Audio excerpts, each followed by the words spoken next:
और आज ये नवरात्रि की प्रिपरेशन प्लस नवरात्रि की पूजा से रिलेटेड ब्लॉग है। सो आप देखिए और इन्जॉय कीजिए। सो यहाँ पर मैं सबसे पहले पूजा के लिए जो मैंने कुछ सामान बुलवाया था अपने हस्बैंड से, वो ले आए थे, तो मैं उसे ही निकाल कर अलग कर रही थी, जिसमें से कुछ पूजा का सामान था, कुछ व्रत का सामान था। पूजा में मैंने लाल कपड़ा बुलवाया था जिसके ऊपर माता जी को बिठाना और मतलब सारे भगवान जी को बिठाना था। और उसके अलावा मैंने व्रत को जो मेरे फास्ट रहेंगे 9 दिन के लिए, उसके लिए मैंने सामान बुलवाया था। सो ये वही मैं देख रही थी कि ये क्या क्या लाए हैं। मैंने इन्हें लिस्ट बनाकर दे दी थी, तो ये उसके अकॉर्डिंग सामान ले आए थे, जिसमें व्रत का नमक था, राजगीरे का आटा था, सिंघाड़े का आटा था, साबूदाना था, और उसके अलावा इसमें और चिप्स थी, जो कि कच्ची चिप्स थी जिन्हें हम तल के खा सकते हैं। और ये चिवड़ा भी लाए थे जो इन्होंने पहले ही खा लिया था, मतलब वो उनके लिए ही लाए थे। और फिर उसके बाद पूजा के सामान में अगरबत्ती, लोबान और क्या था, सिंदूर था, और इस तरीके से कुछ सामान था जो कि नहीं था, वो ये ले आए थे। बाकी मैंने इन्हें नेक्स्ट डे लाने को कहा था। सो यहाँ पर मेरी सारी ही जो व्रत में जो मैं 9 दिन तक फास्ट रखने वाली हूँ, उसका सारा खाना आ चुका था। मुझे यही सब लेना था। उसके साथ ये एक बत्ती का पैकेट भी बुलवा लिया था, जिसे मैंने घी में भिगोकर पहले ही रख दिया था। और उसके बाद ये मूंगफली के दाने हैं, और उसके साथ ही मैंने तेल भी बुलवाया था, क्योंकि तेल हम यूज़ करा हुआ नहीं यूज़ कर सकते, सो दैट मैंने ये अलग से ही बुलवाया था। उसके बाद मुझे अपना मंदिर, जो कि काफ़ी मैश हो चुका था, बिल्कुल भी ठीक ठाक नहीं था, उसे साफ़ सफाई कर मतलब ठीक करना था। सो मैं इन सामान को फटाफट अलग कर देती हूँ और पूजा का सामान फटाफट अलग कर देती हूँ। उसके बाद में अपनी पूजा की प्रिपरेशन के लिए मैंने इनसे पेपर शीट बुलवाई थी, फेविकोल बुलवाया था, फेविक्विक सॉरी।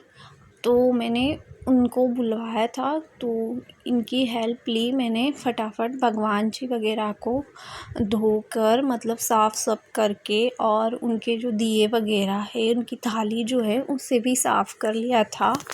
और फिर इनकी हेल्प से हमने जो पेपर शीट है, जो रेड कलर की आती है, काफ़ी सुंदर लगती है, उसका यूज़ करके हम उसे फिक्स करने वाले थे। और यहाँ मैंने कुछ इस तरीके से ये थाली भी रेडी की थी, जो कि काफ़ी सुंदर लग रही थी। साथ में ये कुछ सब्जियां भी लाए थे, जैसे व्रत के लिए आलू, मिर्ची और लौकी और भिंडी ये लाए थे। उसके अलावा पनीर तो बासु का था। सो इस तरीके से मेरी ये जो प्रिपरेशन है नवरात्रि से पहले, वो इस तरीके से हो चुकी थी। उसके बाद मैंने रात में क्या किया कि इनकी हेल्प से पूरा मंदिर हमने डेकोर किया, मंदिर को अच्छे से सजा लिया था। उसके साथ मैंने बत्ती भी भिगो कर रख दी थी। उसके अलावा मुझे अब मेरी थाली डेकोर करना था, तो हमने थाली सजाने के लिए वही जो पेपर शीट है उसको थाली के ऊपर रख कर मैंने उसको बराबर हिस्से में काट लिया था, और उसे फेविक्विक के सहायता से चिपका लिया था। और यहाँ मुझे वासु बार बार डिस्टर्ब कर रहा था, क्योंकि उसकी आदत है, वो मैं कुछ भी काम करती हूँ तो वो आ जाता है और फिर मुझे परेशान करने लग जाता है। क्योंकि बच्चों में तो होती है ना, कि बच्चों को तो ऐसा लगता है मम्मा क्या कर रहे हैं, तो वो फिर इस तरीके से आ जाता है। उसके बाद मैंने इसको घर पर ही सजा लिया, क्योंकि हम बाहर से जो पूजा की थाली लाते हैं वो मैं अभी ला नहीं सकती थी, पॉसिबल नहीं था। उसके लिए मुझे राजवाड़ा जाना पड़ता, और यहाँ से राजवाड़ा जाने का और कोई रीज़न नहीं था, तो मैं इतनी दूर एक थाली के लिए जा नहीं सकती थी। जब मैं बाद में कभी जाऊँगी तब देखूँगी, मुझे अगर पसंद आई तो मैं ले लूँगी। बाकी मैंने अभी जो थाली बनाई है वो घर पर खुद से ही रेडी की थी, और मुझे ये थाली इतनी ज़्यादा पसंद आई कि अब मैंने वो थॉट ही भूल गई हूँ कि मुझे बाहर से थाली परचेस करनी थी, क्योंकि ये काफ़ी अच्छी बनी थी और लो बजट और घर की मजबूत थाली थी। सो इस तरीके से मैंने थाली प्रिपेयर कर ली।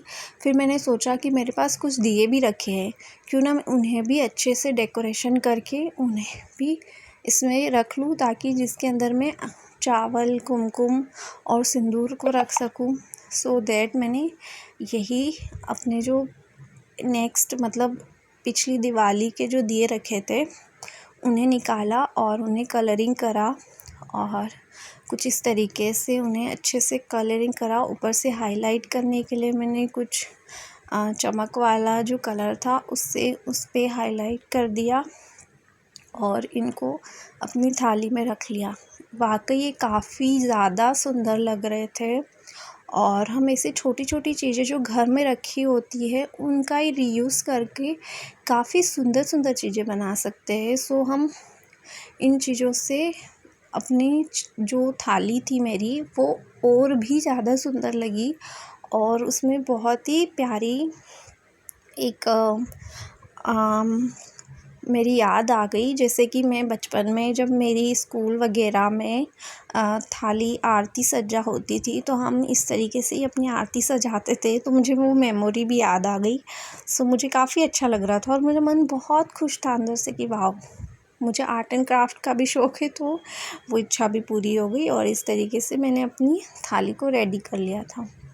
उसके बाद नेक्स्ट मॉर्निंग में मैंने सुबह से स्नान करके फटाफट रेडी हो गई थी और फिर उसके बाद मैंने जो अपने भगवान जियों को धोकर रखा था उन्हें उनकी जगह पर वापस अरेंज कर दिया था, उन्हें बिठा दिया था।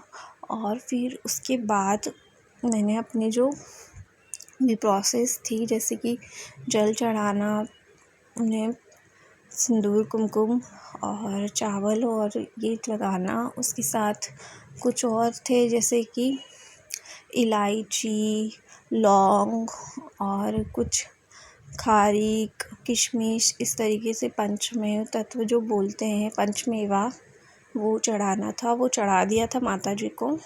और ये देखिए सुबह भी मैं अपनी थाली को इतने आराम से देख रही थी कि कितनी अच्छी सजी है, मतलब कितनी प्यारी लग रही है।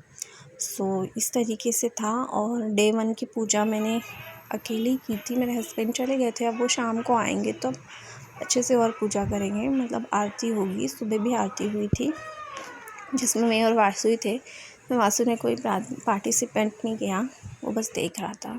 सो देखिए एट लास्ट मेरे मंदिर का लुक इस तरीके से आया था और ये काफ़ी सुंदर लग रहा था और मैंने इस तरीके से सारी चीज़ें फ़ील कर ली थी और आरती करने के पश्चात ऐसी थी। Thank you for watching my video और आप सभी को नवरात्रि की ढेर सारी शुभकामनाएँ।